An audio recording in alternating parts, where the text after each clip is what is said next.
ദൈവതിരുനാമത്തിൻ്റെ മഹത്വം ഉണ്ടാകട്ടെ. പ്രിയ ദൈവജനമേ, ഇന്ന് സങ്കീർത്തനങ്ങൾ 15-ാം അധ്യായം നമുക്ക് വായിച്ച് കേൾക്കാം.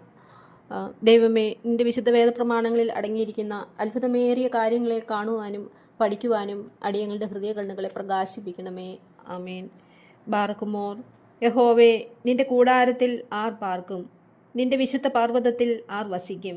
നിഷ്കളങ്കനായി നടന്ന് നീതി പ്രവർത്തിക്കുകയും ഹൃദയപൂർവ്വം സത്യം സംസാരിക്കുകയും ചെയ്യുന്നവൻ, നാവുകൊണ്ട് കുരുള പറയാതെയും തൻ്റെ കൂട്ടുകാരനോട് ദോഷം ചെയ്യാതെയും കൂട്ടുകാരന് അപമാനം വരുത്താതെയും ഇരിക്കുന്നവൻ, വഷളനെ നിന്ദനായി എണ്ണുകയും യഹോവ ഭക്തന്മാരെ ബഹുമാനിക്കുകയും ചെയ്യുന്നവൻ, സത്യം ചെയ്തിട്ട് ഛേദം വന്നാലും മാറാത്തവൻ, തൻ്റെ ദ്രവ്യം പലിശയ്ക്ക് കൊടുക്കാതെയും കുറ്റമില്ലാത്തവന് വിരോധമായി കൈക്കൂലി വാങ്ങാതെയും ഇരിക്കുന്നവൻ, ഇങ്ങനെ ചെയ്യുന്നവൻ ഒരു നാളും കുലുങ്ങിപ്പോകയില്ല. ആമേൻ. ദൈവമേ, സ്തുതിക്ക് യോഗ്യമാവുന്നു. ബാറക്കുമോ. ദൈവ തിരുനാമത്തിന് മഹത്വമുണ്ടാകട്ടെ. പ്രിയ ദൈവജനമേ, ഇന്ന് നമുക്ക് 1-ാം സങ്കീർത്തനം വായിച്ച് ധ്യാനിക്കാം. എല്ലാ ദിവസവും ഈ സങ്കീർത്തനം വായിക്കുന്നത് വഴിയും അനുസരിക്കുന്നത് വഴിയും നമ്മുടെ ഭവനങ്ങൾ സമൃദ്ധിയായി അനുഗ്രഹിക്കപ്പെടും. എല്ലാ ദിവസവും രാവിലെ നമുക്ക് പ്രഭാത പ്രാർത്ഥനയിൽ ഈ സങ്കീർത്തനം ഉച്ചത്തിൽ വായിക്കുന്നത് ഒരു ശീലമാക്കാം. 1-ാം സങ്കീർത്തനത്തിൽ 6 വചനങ്ങളാണ് ഉള്ളത്. ദുഷ്ടനെക്കുറിച്ചും നീതിമാനെക്കുറിച്ചും ഈ അധ്യായത്തിൽ പറയുന്നു. ആരാണ് ദുഷ്ടൻ, ആരാണ് നീതിമാൻ? ഇത് രണ്ടുമാണ് ഈ 1-ാം സങ്കീർത്തനത്തിൽ ഉടനീളം പറയുന്നത്. ദുഷ്ടനായിരുന്നാൽ എന്തായിരിക്കും ഫലം, നല്ലവനായാൽ എന്തായിരിക്കും ഫലം? അതാണ് ഈ വചനത്തിലൂടെ നമ്മൾ ഇന്ന് ധ്യാനിക്കാൻ പോകുന്നത്. അല്ല, ദൈവത്തിൻ്റെ കൽപ്പന അനുസരിക്കാതെ സ്വന്തം ആലോചന പ്രകാരം നടക്കുന്നവനത്രേ ദുഷ്ടൻ. വചനം പറയുന്നു. 4-5 വാക്യങ്ങളിലൂടെ ഇങ്ങനെ നമുക്ക് വായിക്കാം. ദുഷ്ടന്മാർ അങ്ങനെയല്ല, അവർ കാറ്റുപാറ്റുന്ന പതിർ പോലെ അത്രേ. ആകയാൽ ദുഷ്ടന്മാർ ന്യായവിസ്താരത്തിലും പാപികൾ നീതിമാന്മാരുടെ സഭയിലും നിവർന്നു നിൽക്കുകയില്ല. ലൂക്കോസ് 3:17 ഇങ്ങനെ പറയുന്നു. വിശുദ്ധ ലൂക്കോസിന്റെ സുവിശേഷം 3-ാം അധ്യായം 17-ാം വചനം, 3-ാം അധ്യായത്തിലെ 17-ാം വാക്യം ഇങ്ങനെ പറയുന്നു. അവന് വീശുമുറം കയ്യിലുണ്ട്. അവൻ കളത്തെ മുറ്റും വെടിപ്പാക്കി കോതമ്പ് കളപ്പുരയിൽ കൂട്ടിവെക്കുകയും പതിർ കെടാത്ത തീയിലിട്ട് ചുട്ടുകളയുകയും ചെയ്യുന്നു.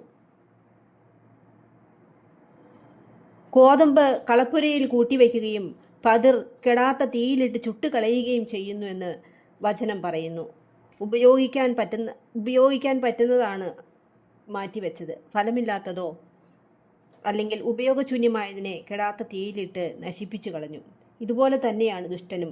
ഫലം പുറപ്പെടുവിക്കുന്നില്ലെങ്കിൽ വചനമനുസരിക്കാതെ പാപിയായി നടക്കുന്നവൻ ഇല്ലാതെയായി പോകും. വീണ്ടും, ആരാണ് നീതിമാൻ? ദുഷ്ടന്റെ കൂട്ടുകൂടാതെ പരിഹാസികളോടൊപ്പം ഇരിക്കാതെ പാപികളുടെ വഴിയിൽ പോകാതെ യഹോവയുടെ ന്യായപ്രമാണത്തിൽ സന്തോഷിച്ച് അവൻ്റെ ന്യായപ്രമാണത്തെ രാപ്പകൽ ധ്യാനിക്കുന്നവനാണ് ഭാഗ്യവാനെന്ന് വചനം പറയുന്നു. ദുഷ്ടന്റെ ആലോചന പ്രകാരം നടക്കാതെയും എന്ന് പറയുമ്പോൾ ദുഷ്ടൻ എന്ന് പറഞ്ഞാൽ പാപമാണ്, പിശാചാണ്. പാപത്തിനടിമപ്പെട്ട് ജീവിച്ച് തൻ്റെ ജീവിതവും തൻ്റെ സഹജീവിയുടെ ജീവിതവും ഇല്ലാതാക്കുന്നവനാണ് ദുഷ്ടൻ. മാതാപിതാക്കളെ ബഹുമാനിച്ചുകൊണ്ട് അവർക്ക് വേണ്ട സ്നേഹവും പരിഗണനയും നൽകുകയും ഭാര്യാഭർത്താക്കന്മാർ പരസ്പരം സ്നേഹിക്കുകയും ബഹുമാനിക്കുകയും ചെയ്ത് ആരുടെയും കുറ്റം പറയാതെ നമുക്ക് ചെയ്യാൻ പറ്റുന്ന നന്മ മറ്റുള്ളവർക്ക് ചെയ്തുകൊണ്ട് നമ്മുടെ ഭവനത്തിൽ ഇന്ന് ദൈവം നമുക്ക് നൽകിയിട്ടുള്ള ആഹാരം ഒരുമിച്ചിരുന്ന് സന്തോഷത്തോടെ കഴിച്ച് ഓരോ അപ്പനും ഓരോ അമ്മയും മക്കൾക്ക് മാതൃകയായി തീരുമ്പോൾ നമ്മുടെ ഭവനം വിശുദ്ധീകരിക്കപ്പെടുകയും നമ്മുടെ ഭവനം അനുഗ്രഹിക്കപ്പെടുകയും ചെയ്യും. വീണ്ടും നീതിമാൻ എങ്ങനെയായിരിക്കുമെന്ന് വചനം പറയുന്നുണ്ട്. 3-ാമത്തെ വചനം നമുക്ക് വായിച്ചു കേൾക്കാം. അവൻ ആറ്റരികത്ത് നട്ടിരിക്കുന്നതും തക്ക കാലത്ത് ഫലം കായ്ക്കുന്നതും ഇല വാടാത്തതുമായ വൃക്ഷം പോലെ ഇരിക്കും. അവൻ ചെയ്യുന്നതൊക്കെയും സാധിക്കും. ആറ്റരികത്ത് നട്ടിരിക്കുന്ന വൃക്ഷം എന്ന് പറയുമ്പോൾ സന്തോഷമാണ്, സമാധാനമാണ്. കഠിനമായ ചൂടിലാണെങ്കിലും ആ വൃക്ഷത്തിന് ജലം തേടിപ്പോകേണ്ട ആവശ്യം വരുന്നില്ല. കഠിനമായ ചൂട് ആർക്കും സഹിക്കാവുന്നതല്ല. എങ്കിലും ആറ്റരികത്ത് നിൽക്കുന്നത് കൊണ്ട് തന്നെ ജലം തേടിപ്പോകേണ്ട ആവശ്യവും വരുന്നില്ല. ഒരു മനുഷ്യൻ വചനമനുസരിച്ച് നടക്കുന്നവനാണെങ്കിലും ഉണ്ടായാലും ദൈവത്തിൻ്റെ കരുണ, സമാധാനം, അനുഗ്രഹം എല്ലാം ആ വചനം അനുസരിക്കുന്നവൻ്റെ കൂടെ ഉണ്ടായിരിക്കും. വചനമനുസരിച്ച് നടക്കുന്നവൻ ആറ്റരികത്ത് നട്ടിരിക്കുന്ന വൃക്ഷം പോലെ ചൂടുണ്ടെങ്കിലും സമാധാനമുണ്ടാകും, സമൃദ്ധി ഉണ്ടാകും, തക്ക കാലത്ത് ഫലം കായ്ക്കുകയും ചെയ്യും. വചനത്തിൻ്റെ കീഴിലായിരിക്കുന്നവന് തക്ക സമയത്ത് ദൈവം എല്ലാം നൽകും. ആ സമയത്ത് ദൈവത്തെ അനുസരിക്കാത്തവൻ ഇല്ലാതെയായി പോകും. ദൈവത്തിൻ്റെ അനുഗ്രഹം നമുക്ക് നമ്മുടെ ഭവനത്തിൽ ഉണ്ടാകണമെങ്കിൽ നമുക്ക് എന്തൊക്കെ ചെയ്യാം എന്നുള്ളതിന് ഒരു ചെറിയ സാക്ഷ്യം കൂടി ഞാൻ ഈ അവസരത്തിൽ പറയാം. ഒരു സഹോദരി ഒരിക്കൽ എന്നോട് പറഞ്ഞതാണ്, അവർ വർഷങ്ങളായിട്ട് ഒറ്റയ്ക്ക് ജീവിക്കുന്ന മക്കളും അവർ മാത്രമായിട്ട് ഒറ്റയ്ക്ക് ജീവിക്കുന്ന ഒരു സ്ത്രീയാണ്. അവരുടെ ഭർത്താവ് വളരെ നേരത്തെ മരണപ്പെട്ടു പോയതാണ്. അപ്പോൾ അവർ കുഞ്ഞുങ്ങളെയൊക്കെ വളർത്തി ഒറ്റയ്ക്ക് ജീവിക്കുന്ന ഒരു സ്ത്രീയാണ്. അപ്പോൾ അവർക്ക് അവരുടെ ഭർത്താവ് മരിക്കുന്ന സമയത്ത് അവർക്കൊരു വീട് പണിയാനായിട്ട് സാധിച്ചിട്ടുണ്ടായിരുന്നു. പക്ഷേ അതിൻ്റെ വീടിൻ്റെ പണിയൊന്നും പൂർത്തിയാക്കാൻ പറ്റിയിട്ടില്ല. അദ്ദേഹം ഉള്ളപ്പോൾ തന്നെ ചോർച്ചയൊക്കെയുള്ള ഒരു വീടായിരുന്നു അത്. അങ്ങനെ അവർ ആ വീട്ടിൽ തന്നെയാണ് താമസിച്ചുകൊണ്ടിരുന്നത്. അപ്പോൾ അവരതൊന്ന് മെയിൻ്റെനൻസ് ചെയ്യാനായിട്ട് നോക്കിയിട്ടൊന്നും അവർക്ക് പറ്റുന്നുണ്ടായിരുന്നില്ല. കുട്ടികളുടെ പഠനവും എല്ലാം കൊണ്ടും അവർക്ക് ചെയ്യാൻ പറ്റുന്നുണ്ടായിരുന്നില്ല. അപ്പോൾ അങ്ങനെ ഇരിക്കെ അങ്ങനെ കുറേ നാളുകൾ അങ്ങനെ കടന്നുപോയി. അവർ ഈ ചോർന്നൊലിക്കുന്ന വീട്ടിലാണ് കഴിഞ്ഞുകൊണ്ടിരുന്നത്. ചോർച്ച എന്നൊക്കെ പറഞ്ഞാൽ അവർ പറയുന്നത് കേൾക്കാം, ഭയങ്കരമായിട്ട് ചോരുന്നൊരു വീട്ടിൽ ടെസ്റ്റ് പാനും കൊണ്ടൊക്കെ വെള്ളം കോരി കളഞ്ഞിട്ടുണ്ടെന്ന് അവർ ഇങ്ങനെ എന്നോട് പറഞ്ഞിട്ടുണ്ട്.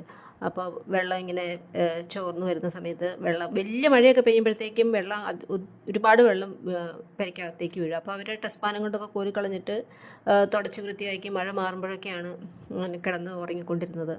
അങ്ങനെ ഒരുപാട് നാൾ അവരിങ്ങനെ പിന്നെ അത് തേക്കൊന്നും ചെയ്യാത്തൊരു വീടായിരുന്നു. അപ്പോൾ രാത്രി സമയത്തൊക്കെ ഇങ്ങനെ ഇഴജന്തുക്കളൊക്കെ കയറി വരും. അപ്പോൾ അതൊക്കെ കണ്ട് പേടിച്ചിട്ട് ഇനി വല്ലതും കയറി വരുമോ എന്ന് പേടിച്ച് പല രാത്രികളിലും അവരും മക്കളും ഒക്കെ ഉറങ്ങിയിട്ടുണ്ട്. അങ്ങനെ ഇരുന്നൊരു സമയത്ത് അവർ കുറേ വർഷങ്ങൾക്ക് മുമ്പ് അവരിങ്ങനെ യൂട്യൂബിലൊരു വചനം കേൾക്കുകയും പിന്നീട് അവർ ആ വചനം കേൾക്കുന്നത് ഒരു പതിവാക്കി തീർത്തു. അവർ ദൈവത്തിങ്കിലേക്ക് തിരിയാൻ തീരുമാനിച്ചു. അവർ വചനം കേൾക്കാനും പ്രാർത്ഥിക്കാനും ധ്യാനിക്കാനും ഒക്കെ തുടങ്ങി. ഒരുപാട് നാൾ അവരിങ്ങനെ വചനം രാവിലെയും വൈകുന്നേരമൊക്കെ ഇങ്ങനെ വീട്ടിലിങ്ങനെ വചനം വയ്ക്കും, ബൈബിൾ വായിക്കും, പ്രാർത്ഥിക്കും. എല്ലാ ആഴ്ചയിലും പള്ളിയിൽ പോകും. അങ്ങനെയൊക്കെ അവർ മക്കളും ചെയ്തുകൊണ്ടിരുന്നു. അങ്ങനെ ഇരിക്കുന്ന സമയത്ത് ഇവർ സമയം കിട്ടുമ്പോഴൊക്കെ രാവിലെയോ വൈകുന്നേരം എപ്പോഴാണെങ്കിലും ഇങ്ങനെ പല പ്രാവശ്യം വീടിന് പിതാവിൻ്റെയും പുത്രൻ്റെയും പരിശുദ്ധാത്മാവിൻ്റെ നാമത്തിൽ വീടിനെ അനുഗ്രഹിച്ച് പ്രാർത്ഥിക്കാൻ തുടങ്ങി, മക്കളെ അനുഗ്രഹിച്ച് പ്രാർത്ഥിക്കാൻ തുടങ്ങി. അവർ താമസിക്കുന്ന അവരുടെ സ്ഥലത്തെയും ആ ദേശത്തെയൊക്കെ ഇങ്ങനെ അനുഗ്രഹിച്ച് പ്രാർത്ഥിക്കാൻ തുടങ്ങി.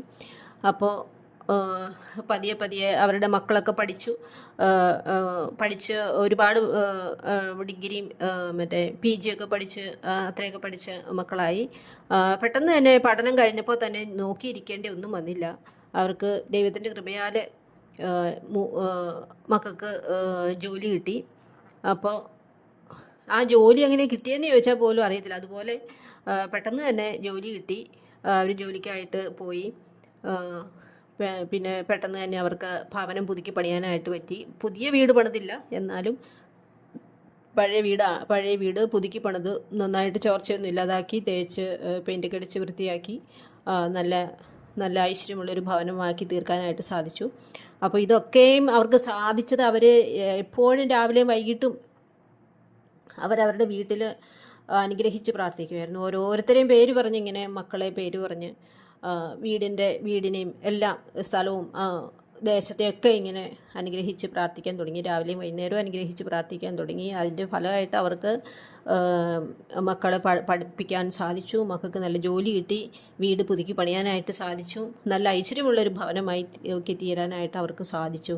ഇതൊന്നും ആരും അവർക്ക് ആശ്രയത്തിനില്ലായിരുന്നു. കർത്താവല്ലാതെ ആരും അവർക്ക് ആശ്രയത്തിനില്ലായിരുന്നു. അപ്പോൾ അവർ കർത്താവിനെ വിളിച്ച് പ്രാർത്ഥിച്ച് എല്ലാ ദിവസവും വചനം വായിക്കുകയും വചനം കേൾക്കുകയും വചനം ധ്യാനിക്കുകയും ചെയ്തതിൻ്റെ ഫലമായിട്ട് അവരിന്ന് ദൈവത്തിൻ്റെ കൃപയാൽ മക്കൾക്ക് ജോലിയൊക്കെ ആയിട്ട് സന്തോഷത്തോടെ ജീവിക്കുന്നു. അപ്പോൾ അങ്ങനെ അവരൊരിക്കൽ കണ്ടപ്പോൾ ഞാനിങ്ങനെ എന്താണ് വിശേഷം എന്ന് ചോദിച്ചപ്പോൾ അവരിങ്ങനെ പറയുമായിരുന്നു, ഞാനിങ്ങനെ പ്രാർത്ഥിച്ചതിന് എനിക്ക് ഇത്രയും വലിയ അനുഗ്രഹമാണ്, ഇതെനിക്ക് പറയാതിരിക്കാൻ പറ്റില്ല എന്ന് പറഞ്ഞ് അവരെന്നോട് ഇങ്ങനെ പറഞ്ഞതാണ്.